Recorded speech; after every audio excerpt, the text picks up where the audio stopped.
proverb in Africa that a child standing on a chair cannot see as far as an elder that is sitting. Welcome, welcome, welcome to Transmissions of the Heart. I am your host, Divinely Sah'RAH. Thank you for joining us today. We have a very special guest, Awo. But before we get started, we are going to start off as we always do. So please join me in prayer. Our uplifted ancestors, guides, fierce protectors, and skilled healers, please stand with us, be with us in this moment, and guide us along this journey with a leveled head and open heart. We are root of your root, we are soil of your soil, we are bone of your bone, and we are flesh of your flesh. Not deaf to our sincere cries, not blind to our honest plea. Thank you for being the whisper in our ears that protects and guides us along this divine journey called life. Ashe. Ashe. Hey, thank you for being here, Awo. I always like to start off my interviews with a story of how I know you. Awo is a Akashic ancestral healer. And I know Awo because she sometimes does readings for me.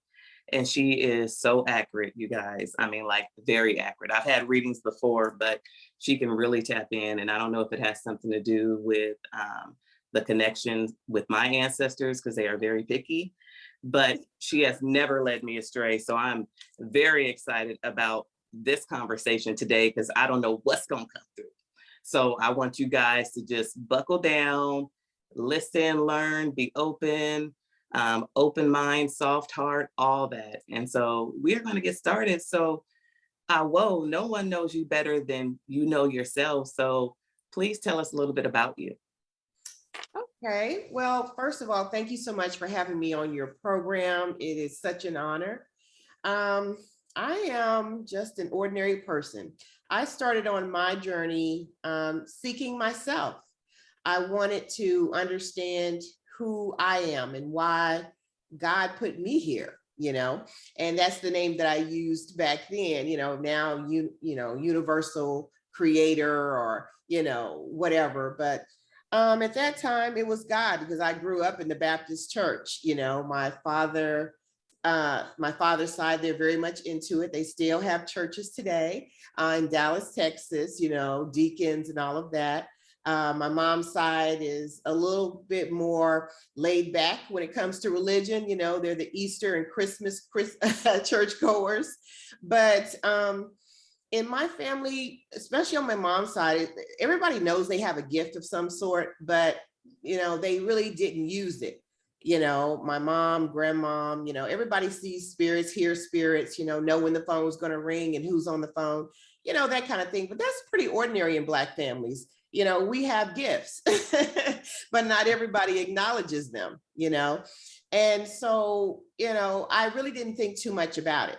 Seriously, we had ghosts in my family growing up. We would have a cabinet in the kitchen that would pop open. And unless you said, "Hi, grandma," it wouldn't close. And it was kind of spooky when I was a kid. I remember being in the kitchen washing dishes by myself, and I just kept slamming the cabinet closed. And your mom, she's like, "Quit slamming my blink cabinets. What are you doing in there?" And I'm like, "It won't close, Ma." And she's like, "Well, did you say hello to your grandmother?" I'm like, "No." And so, "Well, say hello to your grandmother and it'll stop." And so I was like, "Hi, grandma," and closed the cabinet, and it stayed closed. It was a little spooky, but it was very normal in my family, And so I thought everybody grew up like that. And as I became an adult, I realized people don't. Well, when I started my journey, I started in the Orisha community. Orisha, Vodun, things like that. I became a priest, went to Africa a few times, got initiations, all of that. And, now I'm more into the metaphysicalness of it all, I should say, but it's all the same thing. It's about discovering you as God, discovering your goddess within, who you really are. And, on my journey, I discovered that I was able to tap into the universal consciousness, talk to ancestors. I've always loved ancestors, and they love you back. And that's one thing that I want to share with people. Your ancestors do love you, even if you don't know who they are. It doesn't matter. They know you. A lot of people, unfortunately, are cut off from their immediate family. Oh, I don't know who my father's people are, or, I never knew my mom, and, things like that. It doesn't matter. They know you. It's in your blood.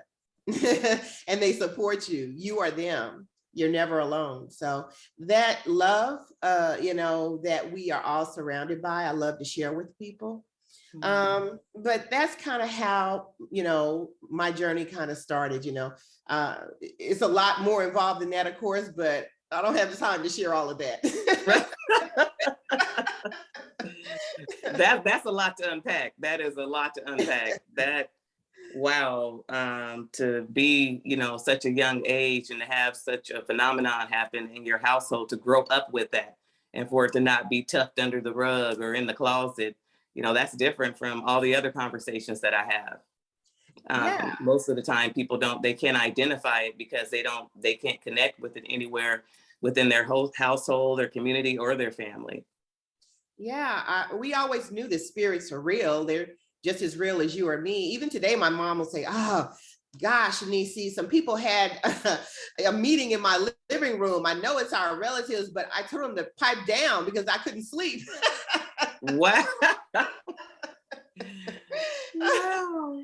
Yeah, so it's pretty normal, but I just didn't look at it as anything special, but as an adult, I began to realize people were looking at me weird, like, spirits, ghosts, you talk to them? Ooh, and talk to them very well, very connected.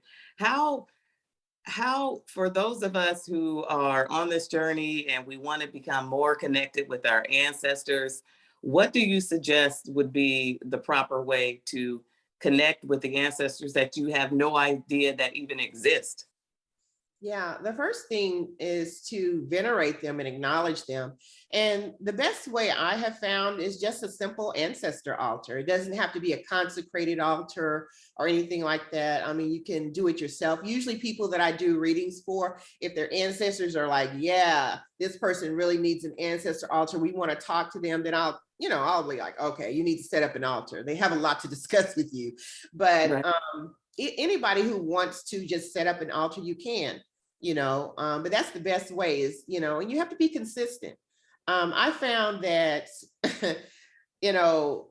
when I first set up my first ancestor altar, it was unbelievable to me because even though I had grown up with this, it was like I was doing my prayers every day, sitting there lighting my candles and my incense and this is after I had gotten into the Orisha community. And even though I didn't have an initiation at that time, I did have a consecrated altar, ancestor altar. I had gotten ancestor reading and all of that, for my father's side, all that jazz. So I was sitting there just, how you talk to them, but you don't expect an answer. And I was just sitting there, Right. memorizing my prayers and things.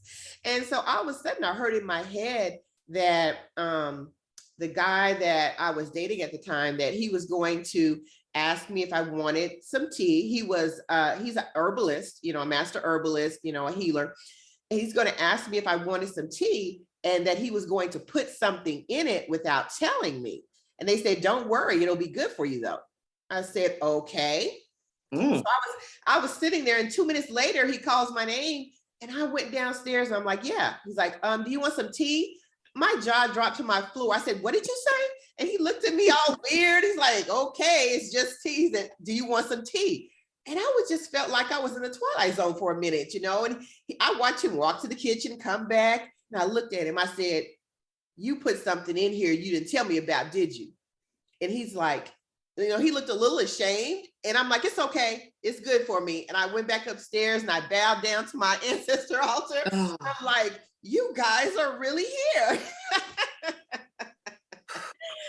Yeah, it's very I could tell so many stories because I'm a doubting Thomas. I don't just believe stuff because people tell me, Mhm. and so my ancestors had to show me many instances that they're real, you know, before I was like, okay, yeah, y'all really are here, so because you always think in your head, was I thinking that? Or it's a straight thought, or it sounds like your voice when they first start talking to you until you can differentiate the difference, because of course it's not a sound, it's telepathy, Mhm. and so Mhm. it's your voice, but after a while you can feel the difference. It's like, okay, I wouldn't be thinking about sardines right now. Who wants sardines? Right.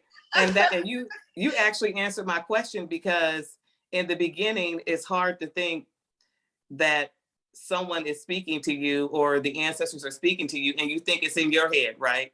You're like, Right. why am I thinking about this? And so how are you able to differentiate whether or not it's your thoughts from their thoughts?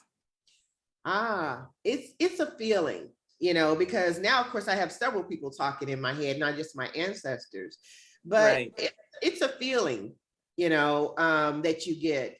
It's hard to describe, but some people are very funny. I have people telling me jokes all the time, and and it's not me. Right. But also when it's not my ancestors, it's not the same familiar feeling, it's not that Mm. same family feeling.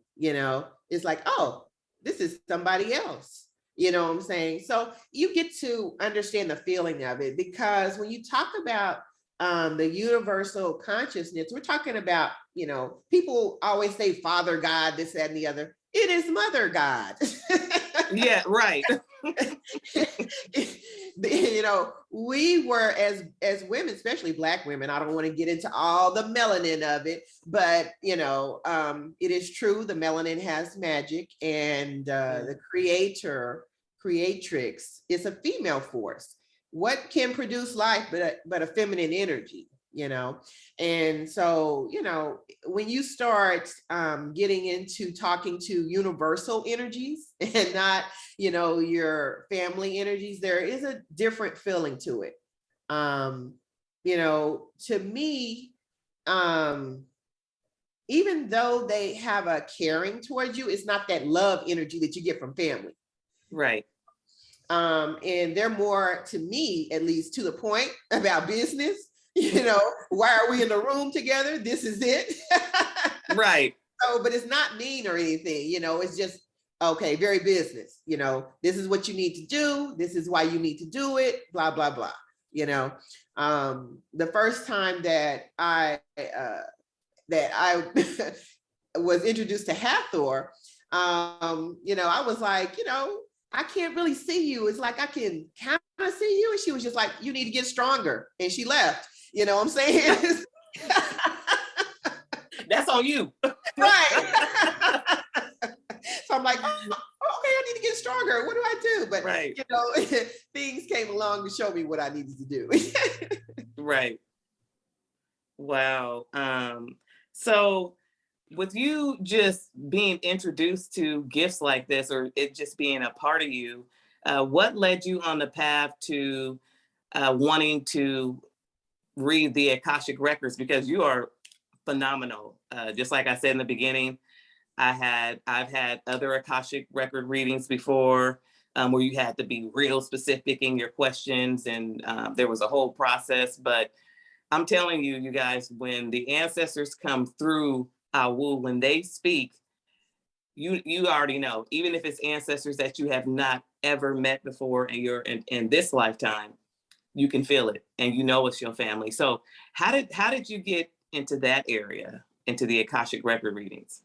Well, I was well into my journey several years down. I had gotten a couple of initiations. I was initiated to Oya, I had Ori. I mean, I was totally into that whole life. But something was like, hey, let's do something outside the box. Everything doesn't have to be African per se. you know. And so I had a priest friend at the time, and we had been talking about it, but she didn't want to do it, but I did. I was just kind of drawn to it. I said, okay, let me do it. And it was taught by this white lady, and she taught it in a group session. But I had taken, she had broken it up into like 3 or 4 different classes that you would have to take. And I had gotten halfway through, and I was like, do I really need this? Because I really, I was already talking to the ancestors and stuff like that. I'm like, do I really need this? So I asked Ifa. I said, Fa, I never do anything for years now, make any decision without consulting the spirits, for myself. I don't make decisions by myself anymore. And it's so much easier. It makes life easier. Right. And so I asked Fa, I say, hey, Fa, do I really, do I really need to do this anymore? And I was, doing the opoile and stuff like that. And he was like, yeah, you need to do that. And so I was like, really? And it's like, yeah, you need to finish. And so something really magical happened on the last day. The last class was a graduation class where we brought friends. Everybody had to bring a friend to class so that other people in class could read them, right? Oh. So it was like something just turned on. It's like everybody who sat in front of me, it's like a book was opened, and I could just know everything that was pertinent for them right there at that time. And definitely sometimes for myself, I feel other people speaking through me. So whenever I'm in a session with people, I'm very informal. I may curse, whatever. Right. Saying but whenever I'm in a session, whatever I'm saying is what spirit wants you to hear. So they're speaking through me. So I just found something just turned on, and all of a sudden it was just like opening a book, and I could see much more than I was able to see before. And people started speaking through me. And so the Akashic was just like another initiation for me. And I find that I started with astrology, numerology, and stuff like that way back in the day, because like I said, I was on a journey to find myself. And I find that, and I used to do charts for free, astrology and numerology. I would be at Verizon. Oh, it's called GTE now. That's how old I am. And so I would be at Verizon or AT&T Southwestern Bell, and on lunch I would be doing charts for people for free, because I didn't want to charge people, because I felt that I was learning as much as them, and I always had this problem with charging for spiritual stuff until a really smart spiritual person grabbed me one day. I didn't even know who she was. I was like, going to a holistic fair. I used to go to them a lot, back in the day before I knew who I was. And this woman just grabbed me, say, hey, let me give you a reading. And I was like, I only have $20. I don't know if I want to spend it on you. How much charge? And she was like, did I ask you for money? And I'm like, no. She's like, okay, well, give me your palm. So she started telling me a bunch of stuff, and afterwards, I'm like, okay, well, how much do I owe you? And she's like, do you have any change? I'm like, yeah. So I dug around. I had some quarter, a penny, a dime. And I, she just took a penny out of my hand, and I looked at her all strange. And then she said, it's about the energy exchange. That's what you need to understand. It is an exchange of energy. And in this form, in this 3D earth, money is the energy that's needed to be exchanged, but it's not about the money. And so she taught me a very valuable lesson. And so I understand now that that's why a lot of healers and so forth get burnt out, because they're so busy trying to help people. No, you don't have to pay me what I'm worth. And so then they start feeling tired and resentful and feel like nobody cares about them, because they're not getting an equal exchange of the energy that they put out. And so that was a very valuable lesson for me. So now I have no problem charging people. Right. A lot of us need to hear that exchange of energy thing, because working with wellness practitioners, that is the hardest thing for us to do, is to charge. Yes. is to charge. It's like, when it's time, we can do all the work and put all of our energy into it. And then when it's time to exchange, it's like, it's a him haw type of thing. It really is, because most light workers have very caring hearts. That's why we do what we do. But, Yes. you can get shortchanged, because, there will be people that come with sob stories and this, that, and the other. Well, Mhm. did you just buy that Gucci purse yesterday? You drinking a latte? Right. People pay for what's important to them, Yes. and so that's what I've learned. Like, I save up money to, I still get readings. This is fabulous lady. She's 70 years old that I found out about the other day. And I'm like, I'm paying my $300 to get a reading from her, Yes. so it's definitely something that if it's important to you, you'll pay for it. And so now when people say they don't have the money, I mean, if spirit guides me to give somebody a free reading, I'll do it. But for Right. the most part, I'll be like, okay, babe, come back when you save up your money. Right. I'll Right. be here. Right. I know you can manifest it. I have faith, total faith in you. You can do it. Exactly. And I don't charge people a whole lot anyway. So You don't. You don't. You don't. And it's interesting because I had just seen your website. I've been coming to you for years, and just seeing your website the other day, I'm like, oh, you are, it's worth every penny. One thing that you had mentioned that people don't realize is no matter the level of your work and how you can intuit for people and open up records and different things like that, like we all need someone to go to too. You know Yes, what I'm saying? We would like for someone to read us as well, because what I realized in this work that it's real easy to read someone else, but when it's time to read yourself, it's like, I'm sorry, what was that? We exactly. get real, all of a sudden we don't know nothing, or it's real Exactly. hard to hear.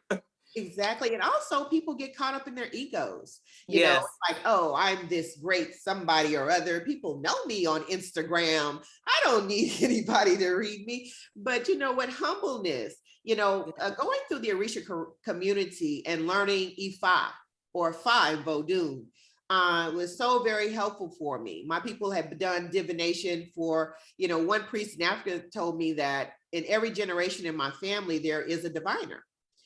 So that you Mm. be divine in all forms, pennies, cola nuts, Kasha greetings, whatever we do, we're always diviners, So it's a tradition in my family, which I had no clue of because I don't know those people. They've been dead for hundreds of years. Right. Since we have been over here in slavery, and I'm talking to the African American community, we have lost touch with a lot of who we are. Back in Africa, they know their stories 7 generations back. They know the stories of the people in their families. They know who they are. That's one thing that has cut us off, not knowing that, but it's not lost. You can get that information back through readings to know exactly the great deeds, of who you are. No, all of us aren't kings and queens, but a lot of us have Right. brave warriors. We have had, great matriarchs in our Yes. families, who have done things that are impactful, and to know these things about who you are, because their greatest triumphs are your triumphs, to know what's in your blood, to know what's in your genealogy, is very powerful for people. That's why they remember it in Africa, at least 7 generations back. A lot of them know further back than that, you know. Um, so it's important to me, but to get readings for other people, I always go off on tangents, and so forgive me, but getting readings from other people is very important. That's what they teach in Fa, is that, the priest needs a priest, the reader Yes. needs a reader, because you can't truly see yourself clearly, and Yes. you'll hear what you want to hear. I've been there before. And you was there with me. Yeah, so just to road check yourself, and plus there's, Yes. I look at it like this, there's so much out there. There's more that I don't know than I do know. The universe is infinite. How could I possibly know everything? Even though the universe loves me a lot, I'm not its only child. Oh, there's so much for all of us. You had such a impactful journey. So we can go back a little bit. I want to hear a lot about, and I know other people want to hear about it too, is what did your journey look like? What was it in your life what was your aha moment that made you see, okay, this is the path for me, the path of healing? Because just like you mentioned, most of the time we are young when we know that when we stand out from the rest. And as mentioned, most of the time we don't have a family, and it sounds like you have it on your mom and your dad's side that has an understanding of gifts, right? And Yeah. so from a young child, what did that journey look like? What did it look like? Like, did you start off doing the EFA work first, and then the Akashic records, and then something else? Or what was your journey to you right now? Oh no, not as a child. Right. I'm a late bloomer. I come to things later in life. I started Mhm, my journey when I was like in my late 20s, mhm, with astrology and numerology and so forth. Now, getting into Orisha and Vodun, that journey for me, I've always been curious, and I knew that Christianity wasn't answering my questions. I hated the way that the Bible treated women. People always say, don't question God when I have questions about stuff. And it didn't make sense to me. Like, mhm, in Genesis, okay, when he says, oh, don't let them eat of this tree or they will be like us. I'm like, who's us? Who are you talking to? Aren't you God? Is there somebody else? And people would say, oh, they're talking to the angels, or, I'm like, really? The angels aren't like God. Come on, So it left me with questions. And so mhm, I began a search. I remember I had an epiphany, I call it. I think somewhere around 1990s, somewhere around there. I was working for Hertz Car Rental at the time, and in Oklahoma. And I don't know what came over me, but all of a sudden, this is like pre everybody having computers in their homes, you know. And I went to the library. I was like, I need to learn more about religions. And so I went to the library, and it was like I couldn't stop reading. I've got every book on every religion I could find in the library. And I was reading, from the time I opened my eyes in the morning till I couldn't keep them open anymore at night. I'd be at work reading, just learning about all the different religions. And what got me is that I was reading this book by Lao Tzu. I had never heard of this guy before, Chinese philosopher or whatever, like Confucius or something. And I was reading the book, and I was like, yeah, okay, that's right. I remember that. And you know how you talk in your head, when you're reading? And I right, caught myself. I'm like, what are you talking about? You remember that? You don't know anything about this. And so then spirit came to me and said, yeah, in your previous life, one of your previous lives, you've done this before. You know mhm, this knowledge. You have this knowledge. You're just refreshing your memory. I'm like, mhm, oh, you know. And so that was really the start of my journey. And I was in my late 20s at that time. And so what I found is that, all religions are pretty much the same. um, Everybody's on a journey to get back to God. That's what ties them all together. It's just that none of them have 100% the truth. Everybody has a piece of the truth, but not mhm. 100% of the truth, and they're all fighting about the differences. Right. And so, I thought I was going to be a Buddhist at first because, back in that day, there was nothing about Orisha or anything in the library, especially in Oklahoma. They didn't Mhm. have those books on the shelf. And so I thought I was going to be a Buddhist. Um, Tina Turner with my symbols, you know. So after that, I mean, I was, doing astrology and numerology charts and stuff for people, and, all that jazz, going to holistic fairs and stuff. And it wasn't until I moved to Dallas and I got a computer that I got on the internet, and I found the Orisha community. But Mhm. what started me on my journey was really that epiphany. It was just something came over me and I had to know more about the religions of the world. I had to understand, where's my spot? Where's the one that's going to give me the answers? And so when I was on the internet, I started finding things about the Orisha community and things like that. And I'm like, what? They have a divination system and they use it all the time and it gives them answers about God and how to live your life properly. Hell yeah, sign me up, because I'm all about divination, tarot cards, and that's what astrology is, a divination system. So it's numerology. Mm-hmm. So I didn't know, of course, that's my wheelhouse, what I'm saying, but I was instantly attracted to it because of Fa. I'm like, yeah, this is what I want to learn. This is what I want to do. So I kept following the breadcrumbs and started asking people, hey, where can I find a mentor? Where can I find a teacher? I found one. Wow. Wow. And so I guess when you are ready, the teacher will appear, or the other way around, they say. That is amazing, because it's really hard to find a great teacher, right? And sometimes you could be looking around for many years, like, where's my teacher?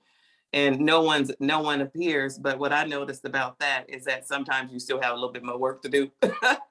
You really do. You really do, because I should write a book, but my journey with my teacher was not smooth at all. It wasn't, I'm going to have this loving relationship with my teacher. No, she was my godmother, but no, it was not. I can say that she and I both liked each other in the beginning, but it was so much drama. So much drama, but she taught me a lot of valuable things. And so, I'll never take that away from her. She's deceased now, Ibaye, but, she taught me a lot of things that, really helped me even today. Wow. So you had somebody near you, close to you, that taught you, connected to the family. That's. Oh, no, I was specifically looking for somebody Black, because most of the people at that time were Spanish, from Cuba and so forth. And I'm like, I don't want to learn Spanish. I don't want to have people around me talking and I don't know what they're talking about. You know what I'm saying? Right. I'm going to be learning a different language as it is, because I learned, to some Yoruba, I'm saying, to say the prayers and things like that, but I didn't want to learn Spanish. And something in me told me I didn't want to go Lukumi, which is, the name of, the religion in Cuba. They call it Lukumi. Some people Santeria, some people Palo, some people, but it's all derivative of African religion, Right.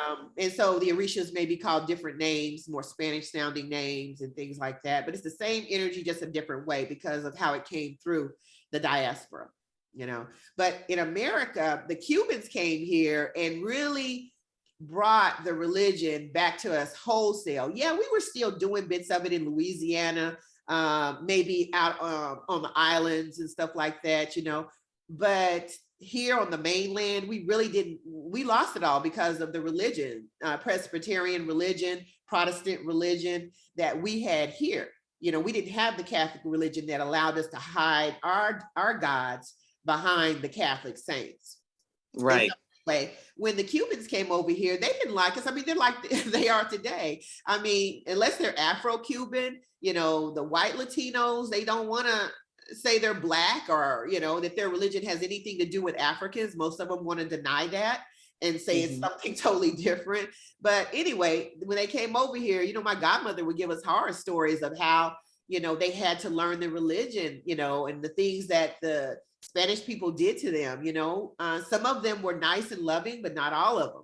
They didn't want us to have it, even though it's ours, and they had to fight and scrape to get it, But anyway, that's another story. But yeah, so I definitely knew I didn't want to. This is before I met my godmother. Something in me said, I don't want to go Spanish with this. I want to go as authentic and go with somebody Black. But, the person that reached out to me, actually, he's a well-known priest, still alive today, big, tall, white guy. He was out in California at the time. And he's the one that reached out to me. Nobody else responded to me on the board. He's the only one that reached out to me. And he's Wow. like, I don't mind, mentoring you or teaching you, and all that. He says, but I'm in California and you're in Texas, unless you're going to move to California, it's going to be really expensive for you to go back and forth. He's like, there is a woman in Texas, she's in Austin, buy her book, read it first because she's a little different. He didn't tell me she's a little thrown off. She said she's a little different, but I read her book and I loved it. And so I contacted her, and, commute between Austin and Dallas isn't bad. So, I had to travel a bit, but, it was worth it. But it was nobody next door. I mean, if you're on the East Coast, or the West Coast, it's easier to find somebody who's doing this, Florida, New York, Maryland, North Carolina, all those places, there's plenty of people, doing it. But when you're in the Midwest or, the South, you don't have that many people who are practicing, and I'm like, this is the first Black religion that I found, spirituality. And so I was going for it. Right. How would you suggest if someone wanted to take that route? How would they start? You would have to find somebody, not me, because I don't, even though I'm initiated and stuff, I don't, I don't have a temple. I don't take godchildren. I don't do that because, like I say, I'm now into the metaphysical world and I'm Right. looking at it a little differently. I feel my temples and my altars are inside, but it's a great place for a lot of people to start, So I would say, if you're in Texas, you can definitely, there's a guy here that I know who is very good. He's really the only person I recommend if you're in Texas. Not everybody. The one thing that tripped me up is I got into this saying, oh, everybody's so ethical. Oh, everybody's so honest. Oh, these are going to be great people. They're priests and all of that. Surely they're better than these phony people in these Baptist church. No, people are people. Don't think Yes. people are coming with their best character. You know, Hmm. just because they have a title of a priest doesn't mean they're better than you or know more than you. They just got an initiation, you Right. know. In the Orisha community, they believe in actually physically bowing down to people who are initiated, you know. In Vodou, no, they don't. You don't bow to people just because they're initiated. You don't bow, but the Orisha community, Yoruba people, they believe in bowing down, but I would say that if you're in Texas, I'm somebody I can recommend. But other than that, just use your own intuition. Talk to your spirits. I don't recommend anybody go into it blindly like I did. First, establish your own authority by communicating with your ancestors. Establish that relationship first with your ancestors so they can guide you. Don't go into it blindly.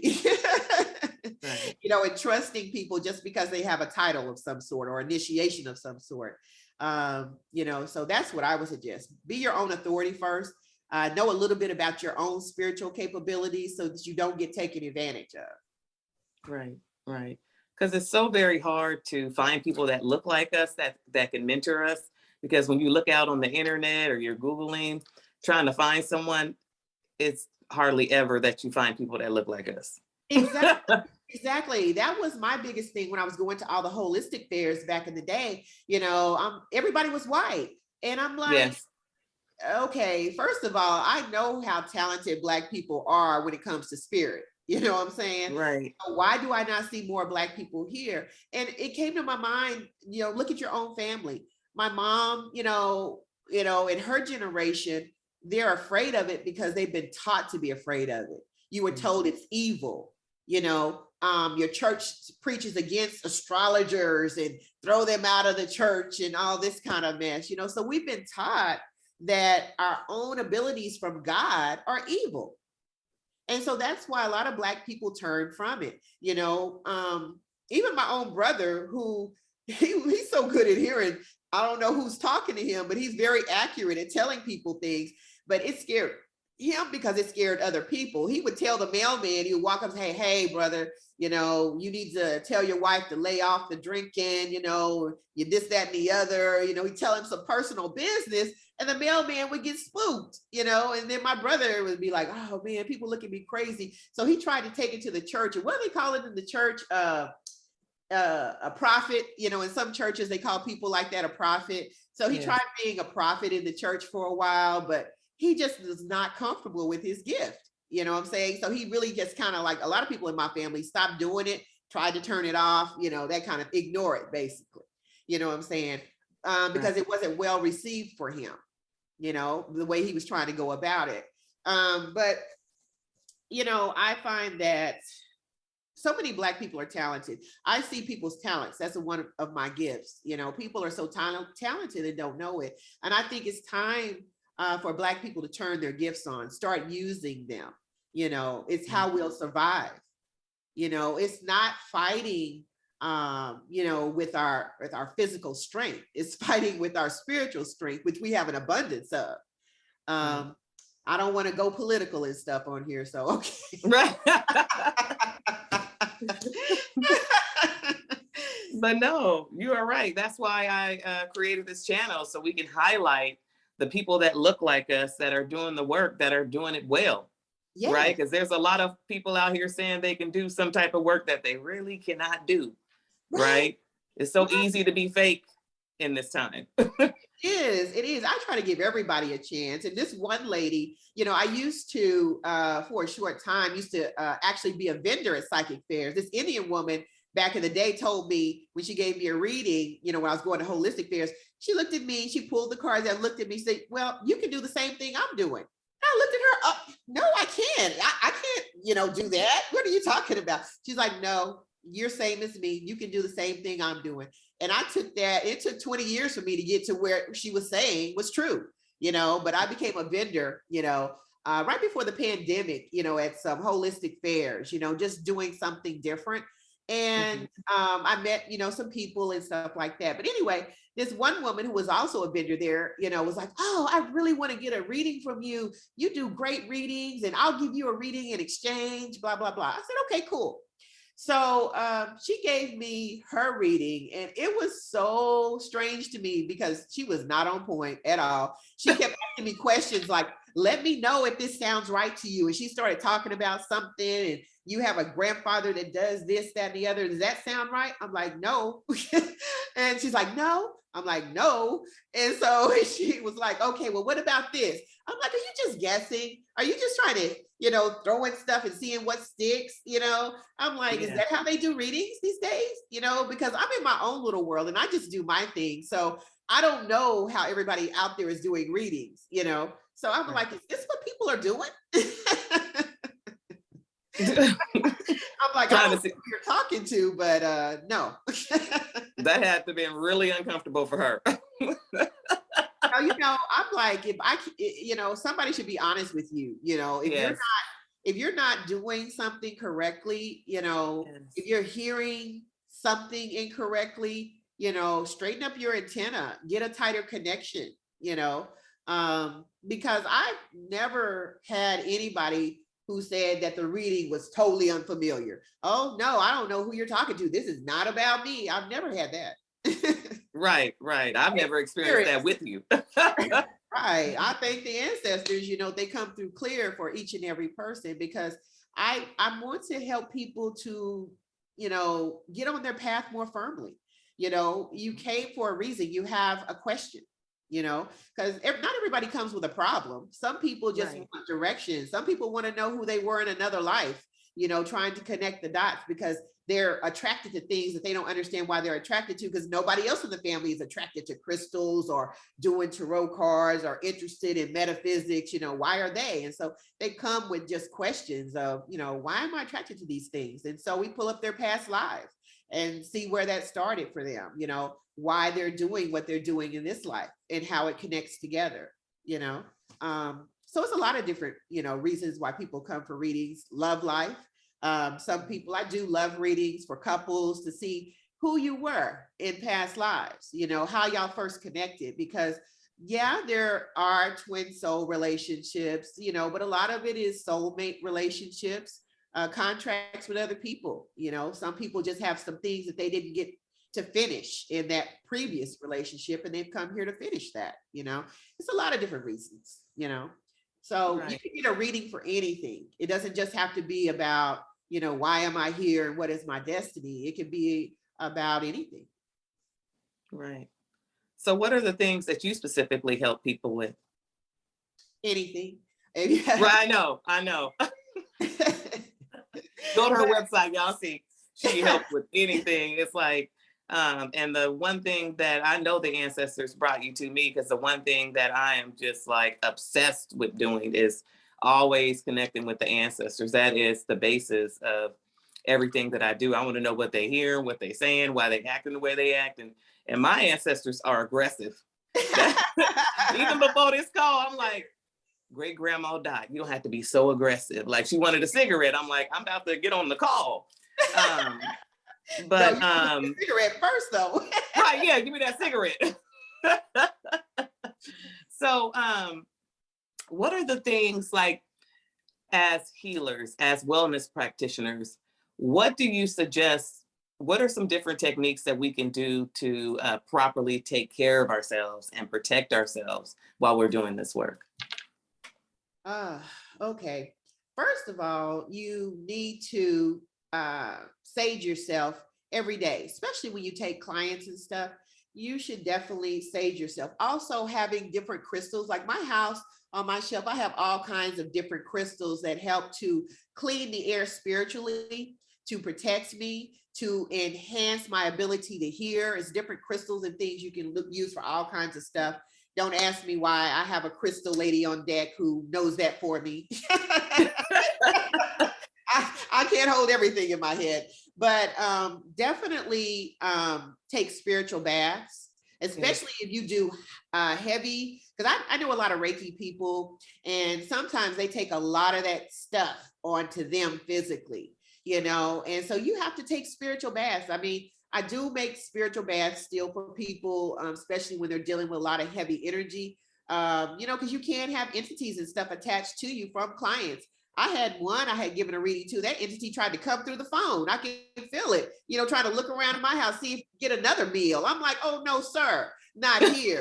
I start doing my things, to say, no, you're not coming in this space. So yeah, I don't cast out ghosts and stuff, even though a lot of people like to do house cleanings and stuff. I mean, I know how to do certain things, but you just have to do what you want to do. And I'm like, I don't like to do that. Right. So you only do what you like to do as a practitioner. But to keep yourself safe, it's best especially if you work from home like me, to make sure that your home is sacred. Have certain crystals, have certain incense that you burn. What I'm saying? I always have frankincense and myrrh, I'm saying, on deck, and I burn it all the time. Also, another good one is pine and copal burning together to clean your environment or to clean tools that you use and stuff like that. So it's a lot of different stuff you can get into your witch bag with. So any Wiccans and stuff like that, would know about that. Because I do a lot of different things that people consider to be magic. It's manifestation tools. Mm. We all are trying to manifest something in our lives. So to keep yourself safe, incense, you can start with frankincense and myrrh, but this is a lot of things you can look up. When people have readings with me, sometimes their ancestors want them to do certain things. And so if you ask about what you can do for protection, your ancestors will tell specifically for you what's good for you to protect you. And that's, to me, more important. We can all do the general things, but when it comes to you and your energy and how you heal people, it's good to have a reading to find out specifically what's good for you to protect yourself. Right. Right. That is absolutely true, because you were the one that told me.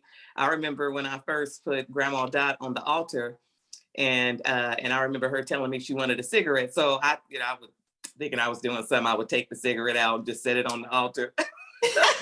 And when I got a reading from you, you was like, if you don't light that cigarette up and take a couple puffs so we can at least get it going. Yeah, that is I can see that has made a huge difference in working with Grandma Dot. It's just giving her what she wants. Because some people be like, I don't like cigarettes. I don't like the smell. I don't want that in my mouth. I thought about all that, but that all went away. Whatever they need, I need to provide it, because just like you said, I want to have a clear antenna. Exactly. Right? Exactly. And also, people don't understand when we leave food or give offerings to the ancestors, be it, smokes or hot drinks, as they call them in Africa, which is liquor, or sweet drinks, which is like soda, it's not because they actually need sustenance or they just, really need that nicotine. It's to help you. These things Yes. have magical, mystical properties. So them greens, them yams, what I'm saying, that good old fried chicken, that glass of lemonade, all of those things have metaphysical properties. As above, so below. As we're offering prayers and giving offerings, so are they giving prayers and giving offerings on our behalf, So when they ask you for something, give it to them. It's to your benefit that you give it. The smoke, there's a very mystical property in smoke, what I'm saying, which, I'm not going to go into all of that. I have a problem of going off on tangents and stuff. But why? I want to hear about the smoke now. You didn't. Now, let me drink my water so I can listen. Well, smoke is air, and it also can get to the ethereal realm.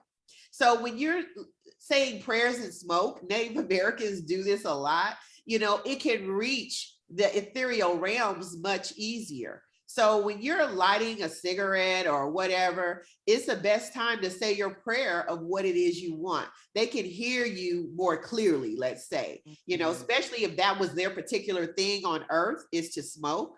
It is a great conduit, to get them to hear you, and to get your things manifested. But yeah, it all has a meaning. And, I always tell people, even if they ask you for something, you don't have to know all the where to's and why fors, just do it. Right. And miracles will happen in your life. I had one girl who I was doing readings for. And of course, most people I talk to don't know anything about ancestors. They don't know anything about this. And most people, I don't even tell them that I'm a voodoo priestess, because voodoo scares people. It does. But it's just a nature science, what I'm saying? It's about being in harmony with nature. All this, Hollywood stuff of sticking pins into dolls. I don't have any voodoo dolls. Thank you very much. Right. It's not like that. But, there are some people, you go down to Louisiana, you'll find anything, any kind of hoodoo stuff. They'll sell it to you. You know what I'm saying? But no, I had one girl who, she didn't know anything about the ancestors or anything. And her ancestors were like very strong, and they were very adamant about a lot of things. And, when I said for her that she needs to set up an altar, she was hesitant and, this, that, and the other. A lot of people, you tell them to do stuff, they don't do it, but she did it. And she set up her altar, and she was having a lot of problems. She was worried about a place to live. She was having problems in her marriage. She was worried about money. And I told her, I said, well, just tell your ancestors what you want. I said, go ahead. They like to drink wine. So get a glass of wine for them and for you, and sit down and drink with them and tell them what you need, and tell them you need it quickly, And she told them that she needed a place to live and that she needed more money on her job. Within 2 days, she got a letter in the mail. She had applied a year ago for housing, housing assistance and stuff like that. Within 2 days, she got a letter in the mail saying her housing was approved and she needed to come in and do some paperwork. Within a week, her job was saying, hey, we're giving some raises, do you want this other position? You know what I'm saying? They work very quickly, you know what I'm saying? Sometimes, her ancestors work quicker than mine. I'm like, dang. They waiting at the gate like. Right. Sometimes in some families, your ancestors are very motivated to get you out of a certain situation, Yes. And if you just give them, like they say, sometimes you take one step and spirit will take the other 10, So, sometimes it only takes you just having enough faith of a mustard seed, as they say in the Bible, just taking that one little step, they'll take the rest. They'll show you what's up. Right. You are, look, I got something that reminds me, I have to tell you something after this call because not for the collective, but you are absolutely right. Like, just let them know and they will come through if it's right for you. Thank you for sharing that, because what I find interesting is it's kind of funny to me. Some people that work with their altar, they'll even know what their ancestors like, but they want to give them what they want to give them because it's healthy. Oh my This is gosh. what's good for you. Okay, I'm gonna give you what's good for you. Take these berries and this strawberries. I know you don't like fruit, but just this is what I'm gonna give to you today because it's healthy for you. You are looking What for is the danger in that? The danger in that is your life can go haywire. You will find yourself losing things. Where are my keys? I done lost my keys. Wow, I got a flat tire. Why are these dishes breaking all over the place? You know, you will find your life going haywire. Try giving them some things they don't want. It's like your grandmama telling you, did I ask you for that? Right. Did I say I wanted that? So you have to realize that it's not what you want, it's what they want, because they're doing it in your best interest. You're communicating with them because you realize you don't know everything. Okay? You don't know everything. You know, it's like, there's a proverb in Africa that a child standing on a chair cannot see as far as an elder that is sitting. So let that sink in for a minute. You are the child. You know, so they can see things being in the other room or in the ethereal realm, whatever you want to call it. They can see things you cannot see. Why do you think we get readings? Who are we talking to? I'm not that smart. I don't know. Some people, I have no clue who they are. Most of my clients, I've never seen them. I've never met them. How do I know your business? I'm not that smart. Okay. So, so you have to understand that you're seeking advice. You're asking for help beyond what you can do in the physical. Okay. So to assume that you know more than them is crazy. Madness. The higher you know, so no, that's not what you do, because it can wreak havoc in your life. If you got those really strong ancestors, and look at your family, okay. If your family are people who will cuss you out in a minute, beat your tail in a minute, if you got ancestors, you're gonna have ancestors like that, rambunctious, right. You know. And most Black people, we're very colorful. We talk loud, we laugh loud, you know, we're very vocal people. So just because they're dead doesn't mean they've lost that. Right, exactly, right. I had my grandmother who had recently deceased. I have a girlfriend that's a priest, and she has always support, you know, other Black people in their businesses, but, you know, she has, you know, things that she does as well. I said, girl, I want to go through your program, you know, and she's like, girl, you don't want to do this. I said, yes, I do. I want to go through your program. So anyway, part of her program is that she does an ancestor reading, and she's phenomenal with ancestor readings. And so my grandmother came through and she was talking about her. I'm like, is this my grandmother? Is this Mother Dear? And she's like, I believe so. This is what she's telling. I said, that's Mother Dear. And she was telling me some things that my grandmother wanted me to do. And, you know, I'm like, oh my God. But one thing, once I started doing those things, my grandmother talked to me. I said, okay, grandmother, because I hadn't had her on my altar yet. She was recently deceased. And so I decided to go ahead and put her on my altar, you know, so I got a picture of her and this, that, and the other. And I got all the things together that she asked me to get through the reading. And I'm like, why am I doing this? And she told me, and she had me go to some Bible verses and stuff. Because like I said, strong, that she comes from the side of the family, my father's side, that's very strong into the Bible and stuff like that. And, you know, when I was younger, when I first got into alternative religions, you know, whatever, I was totally against the Bible, you know. But as I got older, I learned to appreciate it and respect it, because there is power there. You just have to be able to sift through the trash to get it, but there is power there. And so I respect it, you know, even though I don't follow it. So anyway, she asked me to get this Bible and but she was telling me how to bring wealth. There's secret is in my family of how we can bring wealth in our family. And she was telling me in this process that I needed to clean up my house. She's like, all those boxes you got with books and stuff in them and this, that, and the other, get rid of that stuff. You cannot have wealth in a dirty house, but it cannot flow. It cannot flow in a dirty house in no uncertain terms. She was telling me that, and I'm like, okay. So I proceeded to get some nice bins, throw out a bunch of stuff and organize, my stuff. I bought a bookcase because all my books were in boxes, bought a bookcase, put all my books on the shelf real nice. And she was happier and the money did start flowing better. Yes. So what I'm saying is that it doesn't matter how talented you are, how much knowledge you have, where you've traveled in the world. You don't know more than your ancestors. You don't know what they've done when they were in the earthly form. And as a collective, you damn sure don't know more than them, Right. And so I always give them what they ask for, put your ego to the side. It's mostly I find it's well-educated people that have a problem with that.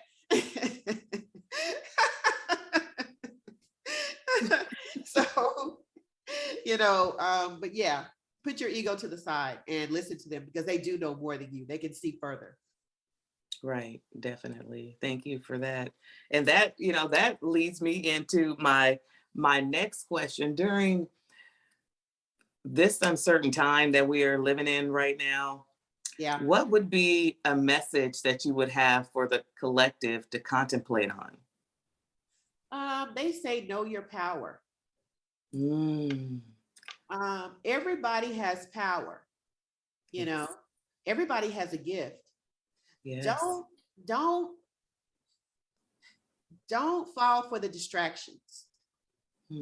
Because we are at a time of war. Spiritual warfare is real and it's coming to a head right now. And so people need to really get in touch with their gifts. And gifts, healing is one of them, but some people are diviners. Some people, there's different methods of healing. Some people heal people's heads. Some people heal people's hearts. Some people are Reiki masters. Some people heal with herbs. Everybody has something that they do, which can fall under a healer, also people who are diviners, if you read tarot cards or if you're a numerologist, astrologer, whatever you have to bring to the community, you need to know what that is and be able to do it because you don't know what person that you're going to talk to who may change the world. I look at everybody who I read for as my child. This is a person who I have made a contract with, in the spiritual realm that I would show up with my gifts to help them along their path. I just look at myself as a light post, lighting their way. You know what I'm saying? And so if I'm looking at a person as my child, I'm going to give them my best, And so I give every person that I talk to my best. I make sure I schedule my appointments far enough apart. I got into a jam this Saturday because I'm like, how did I miss that appointment? But, most of the time I schedule my appointments 2 hours apart simply because I'll have, a few minutes to rest in between so that I come fresh for everybody, But know thyself, know what your strengths are. Everybody has a spiritual gift. Nobody was left out. I didn't think that I was a creative person for a long time until, a certain person showed me how creative I was. Because I'm not a person, all Black people can dance, not me. Not me. I didn't get in that line, you know what I'm saying? I can't sing, I can't dance, I'm not an actor. I didn't think I was a creative person, but creativity I found comes in many ways. As my godmother says, if you're a good cook, you're a witch, you're creative because you're taking 3 different, 5 different, 17 different things and creating something totally different. Transformation. You're a witch if you can cook good. So that is your strength. So if you can take some different items, some potatoes, some beef, some carrots, and you can make a good stew, girl, you can probably make a good magical spell as well. Ooh. Yeah. Ooh. somebody felt that. Yeah. I actually have a friend like that, where you could actually, well, I'm one of them person who can actually taste energy in food. Yeah. And that's her love language. Her love language is to prepare food for people, Anuka Moret. And I bet she could probably create a powerful spell with how she puts some food together. Absolutely. Absolutely. The most powerful energy in the universe is love. You know, Yes. they've been feeding us a diet of fear and hate, for such a long time that's what motivates people to do things, their pain points, that's what motivates them. I'm afraid of this, or I'm afraid of that, Right. this is going to happen, that's going to happen, when that's not the most powerful thing. You need to be motivated by love, first of all, love of self, and that's another thing I work with people on, is learning how to love self. Because we'll say it, I didn't love myself. That's not how we're raised. And I thought I did. I was like, girl, of course I love myself. What you talking about? I love me. But, right. I ran into a situation, depression and so forth. And a friend gave me a book. She said, read this book, it helped me. And it's a book that I actually use in my practice when spirit says that this person needs to learn how to love themselves. But this it's like a 3-6 month class, depending on the person and what they want to do. But loving yourself, I was reading the book and it was like, well, what do you do to show yourself that you love yourself? I'm like, what? People do that? How do you do that? Show yourself you love yourself? It was just a foreign concept to me, and there's parts of the book where it's some mirror work, where you have to look in the mirror straight into your eyes and say, I love you for 60 seconds. Do you know how hard that was? Most people look away and you can't even, or some people start crying. It's a very powerful thing to do. You know what I'm saying? To look deeply into your soul and say, you love yourself. I love you. I love you. I love you. It's very hard, Yes. So people who have lessons of learning how to love themselves, I help people with that as well, because how can you do magic? How can you be your best self if you don't even love yourself? How can you even attract the right person into your life if you don't love yourself? Because that's where everything emanates from. People having problems with money, relationships, all of that usually stems from a lack of love of self, and we don't even know it. So don't blame yourself, sweetheart. You don't know. I didn't know. That's a real thing. And some of us out here looking for love, but we don't know what we're looking for because we don't know that we don't, actually truly love ourselves. That can lead to a bunch of different things. It can. I spent the first half of my life chasing love relationships. I've been married and divorced twice, what I'm saying? Several relationships, looking for love. I can remember as a 10-year-old girl wondering where my white knight was, the knight on the white horse, rather. You know what I'm saying? And I was so pessimistic as a child. I was like, oh, wow, my knight is probably dead, knowing my luck. Oh, no. I'm like, where is he? He hasn't showed up yet, And so I spent the first half of my life looking for my knight on the white horse, what I'm saying? And he never appeared because he always existed within me. Yeah, I love that. Definitely. Ooh, whatever you seeking is right within you. Yeah. Thank you, Awo. You've got so much to share. Your abundance of knowledge as the ancestors speak through you. If people wanted to find out more about you, how would they contact you? Through social media, website? And do you have anything that's coming up anytime soon for people to check out? Okay. You can definitely go to my website, Akashic Ancestral Healer.com. And you can book readings there and so forth. I'm on Instagram too, but I can tell you I'm not good at social media. It is the same thing, Akashic Ancestral Healer. And you can contact me there. Once people actually become clients, then, they usually get my personal phone number and they just text me, whenever they need another reading. But if you just want to see what I'm about, you can go to my website and check that out. With COVID and everything, not a lot of people are giving so many events and things. Now, sometimes I do appear at people's events here in the Dallas area, to do readings and so forth and so on. But, with COVID, not so many things going on. So no, I don't have any events that I'm doing right now. But once I do have something, I definitely will let people know. Okay, excellent. And so if they wanted to figure it out, they'd be able to go to your website and see that? Exactly. And I'll post it on Instagram if there's some event going on. I think the last one I did was with the Abu symbol event that she had. Really nice event. So yeah, if I have an event, I usually post it on Instagram. Okay. All right, that's cool. So I ain't gonna let you go without asking this question.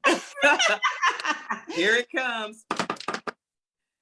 One thing I like to ask all of my guests is that if you were to become an ancestor right now in this moment, what would you want your legacy to be? Oh, wow. What would I want my legacy to be? I would want my legacy to be that she showed people how to know themselves. She showed people how to love themselves.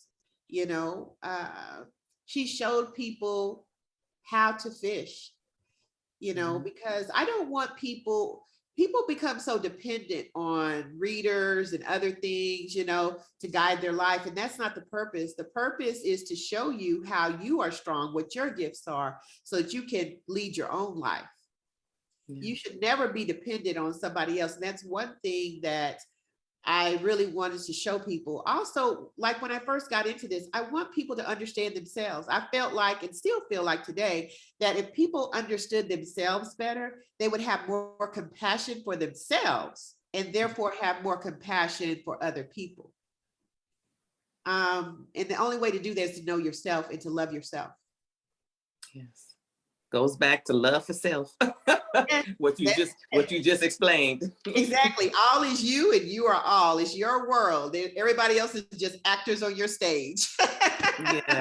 Yes, that's beautiful. And thank you for being the reminder for something like that, because it's so hard to overlook. You get busy in life, you just go, and you don't understand why your world's falling apart. And sometimes it's you, right? Not taking the time for you.